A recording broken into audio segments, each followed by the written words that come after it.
Hi guys, welcome to our channel. எல்லோரும் எப்படி இருக்கீங்க? நல்லா இருக்கீங்கன்னு நம்புகிறேன். இன்றைக்கி நம்ம என்ன ரெசிபி பார்க்க போகிறோம் அப்படின்னா, இன்றைக்கி ஒரு ஹெல்த்தியான ரெசிபி தான் பார்க்க போகிறோம். நம்ம வேர்க்கடலையில் பார்த்திங்க அப்படின்னா சட்னி செஞ்சு சாப்பிட்ருப்போம், துவையல் செஞ்சு சாப்பிட்ருப்போம், டிஃபனுக்கும் சாதத்துக்கும். குழம்பு ட்ரை பண்ணியிருக்க மாட்டோம். இது நீங்கள் ட்ரை பண்ணி பாருங்கள். பட் இது என்ன அப்படின்னா, செஞ்ச உடனே நம்ம சாப்பிட்றணும். இது பழசாச்சு அப்படின்னா நல்லா இருக்காது. சரி, இது எப்படி செய்யலாம், அதுக்கு தேவையான பொருட்கள் என்னென்னு பார்த்துடலாம் வாங்க. இது செய்யறதுக்கு பார்த்திங்க அப்படின்னா, ஒரு 100 கிராம் அளவுக்கு மட்டும் வேர்க்கடலை எடுத்து இந்த மாதிரி நல்லா வெடித்து வர அளவுக்கு வறுத்து எடுத்து வச்சுருக்கேன். உங்கள்கிட்ட பச்சை வேர்க்கடலையாக இருந்துச்சு அப்படின்னா இந்த அளவுக்கு வெடிச்சுலாம் வராது. நீங்கள் ஃப்ரை பண்ணி மட்டும் எடுத்துக்கோங்க. அது கூடவே பார்த்திங்க அப்படின்னா, ஒரு பெரிய வெங்காயம், 2 தக்காளி, அது கூடவே கொஞ்சமாக ஒரு சின்ன நெல்லிக்காய் சைஸ் அளவுக்கு புளி, ஒரு 4-5 வரமிளகாய், இது எல்லாத்தையும் வறுத்து எண்ணெயில் ஃப்ரை பண்ணி தனியாக எடுத்து வச்சுருக்கேன். இது எல்லாத்தையும் பார்த்திங்க அப்படின்னா நம்ம மிக்ஸி ஜாரில் போட்டு நம்ம பேஸ்ட்டாக அரைச்சி எடுத்துக்கணும்.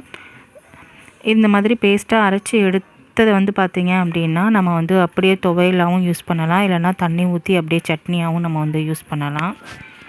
இப்போ பார்த்திங்க அப்படின்னா நான் ஒரு மிக்ஸி ஜாரில் கொஞ்சம் 1 டேபிள் ஸ்பூன் அளவுக்கு மட்டும் ஃப்ரை பண்ணுறதுக்கு கடலை எடுத்து வச்சுட்டு மீதி கடலை எல்லாத்தையுமே சேர்த்துட்டேன். சேர்த்துட்டு ஃபஸ்ட்டு இந்த கடலையை மட்டும் பார்த்திங்க அப்படின்னா நம்ம அடித்து எடுத்துகிட்டு வந்துடலாம். தக்காளி சேர்க்கக்கூடாது, அதுக்கப்புறமேட்டு சேர்த்துக்கலாம். இந்த மாதிரி மிக்சியில் அடித்து எடுத்துக்கோங்க. இந்த அளவுக்கு நம்ம மிக்சியில் அடித்து எடுத்ததுக்கப்புறமேட்டு நம்ம ஃப்ரை பண்ணி வச்சுருக்க வெங்காயம், தக்காளி, புளி, வரமிளகாய் இது எல்லாத்தையும் சேர்த்து நம்ம அரைச்சி எடுத்துகிட்டு வந்துடலாம். இது பார்த்திங்க அப்படின்னா இடையில அங்கே நம்ம தண்ணி ஊற்றாமல் அடிச்சிருக்கிறதுனால அடியிலலாம் பிடிச்சிருக்கும். நல்லா ஸ்பூனை வச்சு நல்லா எடுத்து விட்டுட்டு அதுக்கப்புறமேட்டு திரும்ப அடிங்க மிக்சியில். இந்த மாதிரி அடித்து எடுத்துக்கிட்டதுக்கப்புறமேட்டு நம்ம வறுத்து வச்சுருக்க வெங்காயம், தக்காளி, புளி, வரமிளகாய் இதெல்லாம் போட்டுக்கோங்க. வரமிளகாய் நீங்கள் அதிகமாகவே சேர்த்துக்கோங்க. நான் காரம் கம்மியாக வேணுங்கிறதுனால கம்மியாக சேர்த்துருக்கேன். நீங்கள் அதிகமாக சேர்த்திங்கன்னா தான் இந்த குழம்புக்கு நல்லாயிருக்கும். உங்களுக்கு பச்சை மிளகாய் ஃப்ளேவர் பிடிக்குன்னா கூட நீங்கள் வரமிளகாய் கூடயே 2-3 பச்சை மிளகாவும் ஆட் பண்ணிக்கலாம். அதோட டேஸ்ட்டுமே ரொம்ப நல்லாயிருக்கும் இதுக்கு. இப்போ இது எல்லாத்தையும் பார்த்திங்க அப்படின்னா ஃபஸ்ட்டு தண்ணி சேர்க்காமல் அரைங்க. உங்களுக்கு தண்ணி தேவைப்பட்டுச்சு அப்படின்னா கொஞ்சம் கொஞ்சமாக தண்ணி சேர்த்து இந்த மாதிரி அரைச்சி எடுத்துக்கோங்க. நீங்கள் நிறையா காலையிலேயே அடித்து எடுத்தீங்க அப்படின்னா இது அப்படியே இட்லி தோசைக்கு கூட யூஸ் பண்ணிக்கலாம். நம்ம இதை சாதத்துக்கு கூட அப்படியே பிசைஞ்சு சாப்பிட்றதுக்கு கூட நல்லாயிருக்கும். ஆனால் நம்ம இன்றைக்கி குழம்பு செய்ய போகிறதுனால இதை அப்படியே எடுத்து வச்சிடலாம். நான் பார்த்திங்க அப்படின்னா கார்லிக் கொஞ்சம் அதிகமாகவே சேர்த்துக்க போகிறேன்.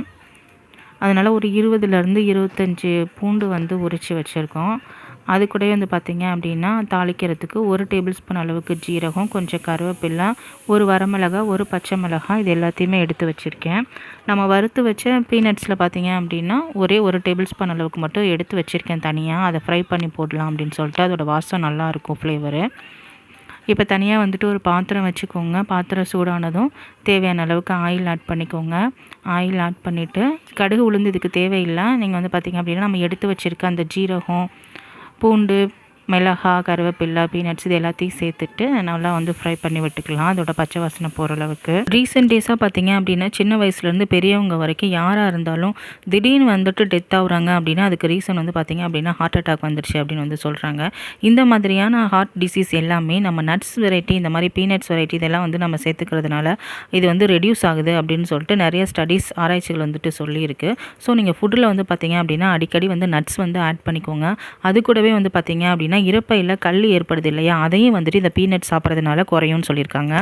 இங்கே பாருங்கள், இந்த அளவுக்கு ஃப்ரை ஆகி வரணும். ஃப்ரை ஆகி வந்ததுக்கு அப்புறமேட்டு நம்ம மல்லித்தூள் ஆட் பண்ணிக்கலாம். இங்கே பாருங்கள், நான் பெரிய கரண்டியில் 1 கரண்டி அளவுக்கு எடுத்திருக்கேன். இது ஒரு 2 டேபிள் ஸ்பூன் அளவுக்கு இருக்கும் இந்த மல்லித்தூள். நீங்கள் எவ்வளோ பேருக்கு வைக்கிறீங்களோ அந்தளவுக்கு குவான்டிட்டி இன்க்ரீஸ் பண்ணிக்கோங்க. நான் ஒரு 4 பேர் சாப்பிட்ற அளவுக்கு தான் இதை வச்சுருக்கேன். அதனால் அந்த அளவுக்கு தான் சொல்லியிருக்கேன். உங்களுக்கு கம்மியாக வேணும்னா கம்மி பண்ணிக்கோங்க, அதிகமாக வேணும்னா அதிகமாக சேர்த்துக்கோங்க. அந்த மல்லி தூளை போட்டுட்டு அடுப்பை சிம்மில் வச்சுட்டு பார்த்திங்க அப்படின்னா பெரட்டி விடுங்க. நல்லா ஒரு 30-40 செகண்ட் இந்த மாதிரி நல்லா கைவிடாமல் ஃப்ரை பண்ணி விடுங்க. ஏன்னா அந்த மல்லித்தூளோட பச்சை வாசனை போகணும். நல்லா ஃப்ரை பண்ணி இந்த மாதிரி எடுத்துக்கோங்க. எடுத்ததுக்கு அப்புறமேட்டு நம்ம மிக்சியில் பேஸ்ட்டு அரைச்சி வச்சுருக்கோம் இல்லையா, பீனட் பேஸ்ட்டு, அதை வந்துட்டு இது கூட ஆட் பண்ணிக்கலாம்.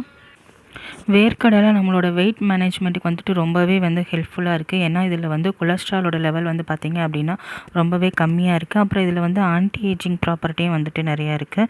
கேன்சர் வராமல் வந்து தடுக்குது. அடுப்பு கம்ப்ளீட்டாக சிம்லேயே வச்சுருங்க, கூட்டி வச்சிடாதீங்க. நம்ம மல்லித்தூள் போட்டதுலேருந்து அடுப்பு சிம்லே இருக்கட்டும். உடனே பிடிக்கும். நம்ம போட்ட உடனே பார்த்தீங்க அப்படின்னா இந்த பேஸ்ட்டை ஆட் பண்ண உடனே வந்து அடி பிடிச்சி வரும். நீங்கள் உடனே வந்துட்டு ரொம்ப பிடிச்சதுன்னா ஸ்டவ்வை ஆஃப் பண்ணிடுங்க. ஆஃப் பண்ணிவிட்டு அதுக்கப்புறம் நம்ம தண்ணியெல்லாம் சேர்த்ததுக்கப்புறமேட்டு ஆன் பண்ணி வச்சுக்கலாம். இந்த மாதிரி நல்லா வந்து கலந்து விட்டுட்டு நம்ம மிக்சியில் வந்து அரைச்ச தண்ணியவே வந்து சேர்த்துக்கலாம். ரொம்ப தண்ணி வந்து சேர்க்க வேணாம். நீங்கள் மிக்ஸி ஜார் அலசி எவ்வளோ தண்ணி வருதோ அந்த தண்ணி மட்டும் சேர்த்துக்கோங்க. நான் இந்த அளவுக்கு வந்து தண்ணி சேர்த்துருக்கேன். இது வந்து ஒரு 1.5 கிளாஸ் அளவுக்கு இருக்கும் தண்ணி. சேர்த்துட்டு நல்லா கட்டிகள் எதுவும் இல்லாமல் நல்லா வந்து மிக்ஸ் பண்ணி விடுங்க.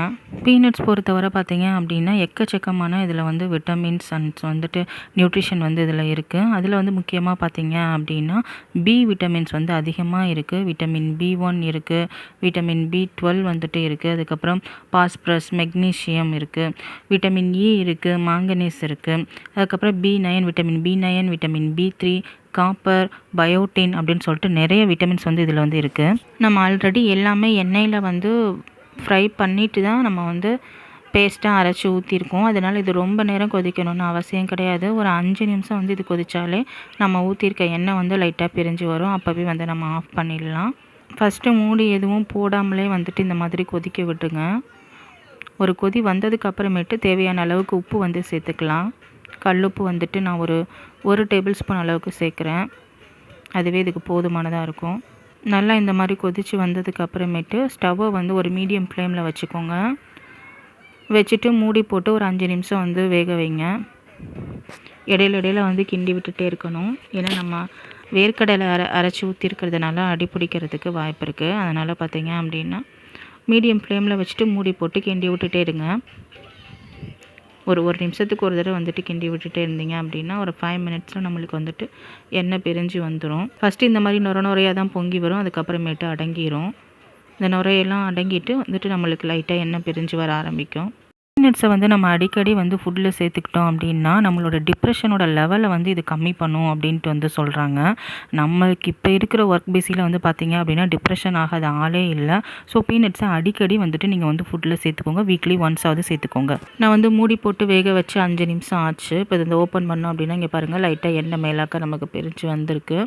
இந்த ஸ்டேஜ் வந்ததுக்கப்புறம் அடுப்பை ஆஃப் பண்ணிவிட்டு நம்ம வந்து கொத்தமல்லி தழை கொஞ்சமாக வந்து ஒரு ஸ்பூன் அளவுக்கு வந்துட்டு சேர்த்துக்கோங்க போதும். எப்போதும் நம்ம டிஷ்க்கு அதிகமாக சேர்ப்போம் அந்த மாதிரிலாம் சேர்க்க வேணாம். சும்மா லைட்டாக மேலாக்க தூவி விட்டுட்டு அடுப்பை ஆஃப் பண்ணிட்டோம்னா உடனே வந்து இதை சர்வ் பண்ணிடுங்க. நம்ம சுட சுட சாப்பிடும்போது இதோட டேஸ்ட்டு நல்லாயிருக்கும். ஆறிடுச்சு அப்படின்னா இதோட டேஸ்ட்டு வந்துட்டு கொஞ்சம் மாறிடுது.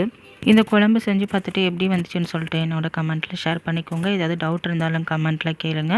இந்த வீடியோ உங்களுக்கு யூஸ்ஃபுல்லாக இருக்கும்னு நம்புகிறேன். மறக்காமல் நம்ம சேனலை சப்ஸ்கிரைப் பண்ணி வச்சுக்கோங்க. இந்த வீடியோக்கு ஒரு லைக் கொடுங்க. இன்னும் ஒரு யூஸ்ஃபுல்லான வீடியோவில் உங்களை வந்து மீட் பண்ணுறேன். Until take care and bye guys.